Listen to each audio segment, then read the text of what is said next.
point is, just because you go to church makes you not a better Christian. Yeah. I define people by their action, not what they are saying. I only define people by the way they are doing things. Superhero breed, I show up when I'm needed, cause I'm on my own planet. Different from Earth, my 16s belong to none else, call it universe. Pen so lethal, I'm mightier than the samurai. Y'all giving me the last laugh, I call you I go die. You be I go die, now that goes two ways. On route to send your family a bouquet. Who say pick up the damn phone to get the cops? What is it that you are doing right now in your own community?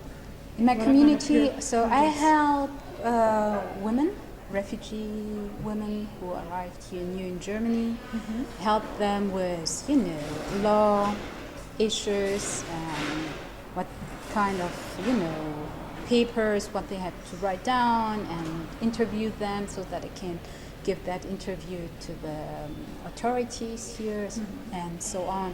That is what I'm trying to do.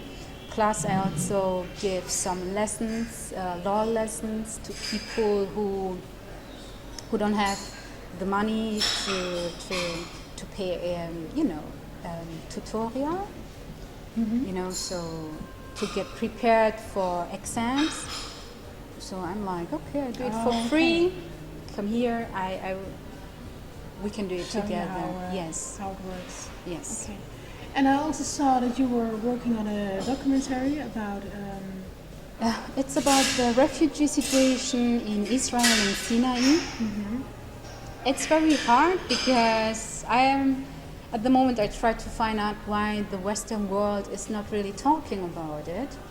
And the documentary is about really the refugee situation, what's going on there. So if you are a refugee in Israel, especially a black refugee in Israel, it's horrible because they are treated like animals, so it's crazy. And in Sinai, there's organ trafficking, women get raped, women, pregnant women, they open her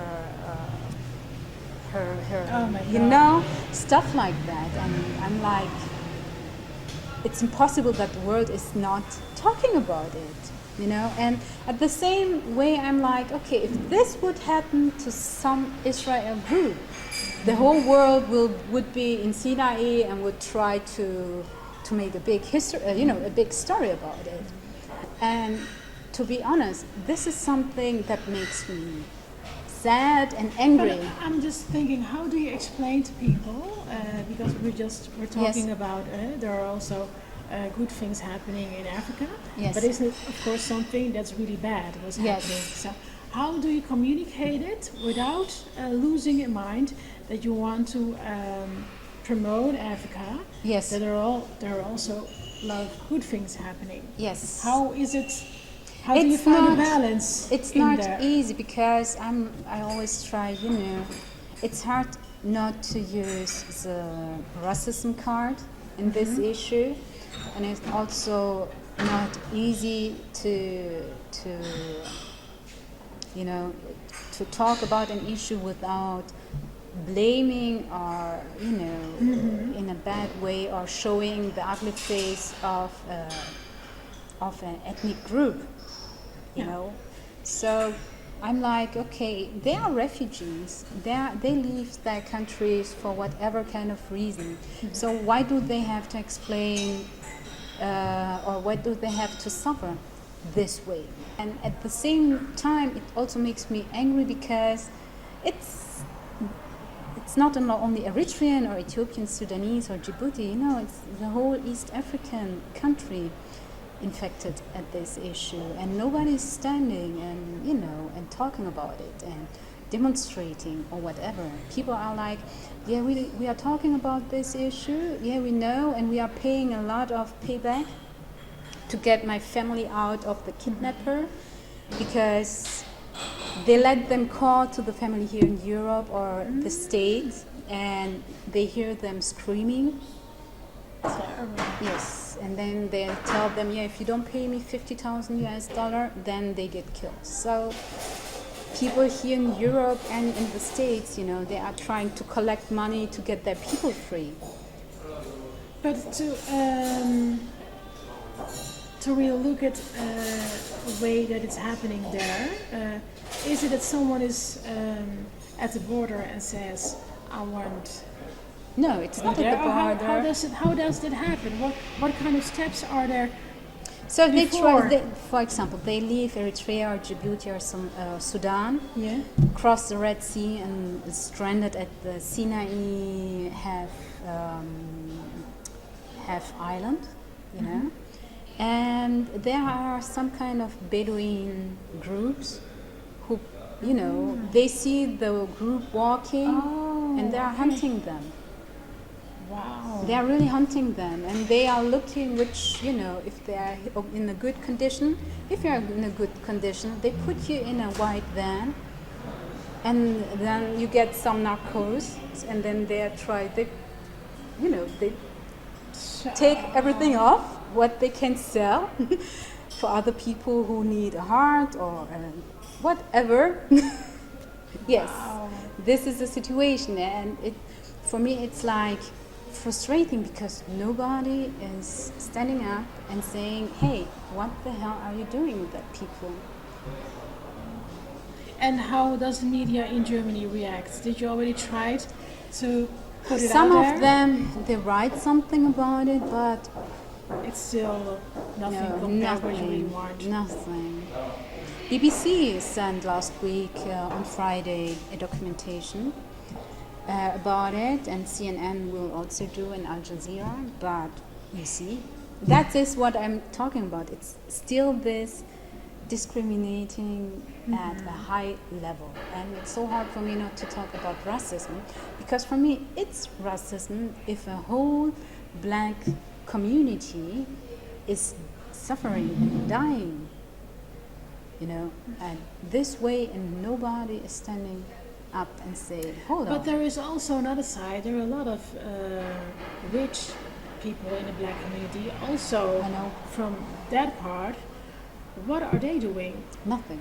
And that's why that's difficult. That's the sad part. And I'm like, I don't get it, you know. So this is something where we should stay close and tell the world, no, you can't do that with us. But you see, it's difficult. It's very difficult. You get instead hard verbal violence talk. While you are helping those people, nobody told them to leave their country. And I'm like, who the hell are you to tell me why I'm helping them? Why are you here in Europe? If everything is okay in Africa, so why do you live your life here? So, you know? And then some people came and are like, oh, how can you help Somali, or how can you help Ethiopian, or how can you help whoever? Like, at the first, I'm helping the human beings. I'm not looking off your skin color or your ethnic group, your religion or whatever. No.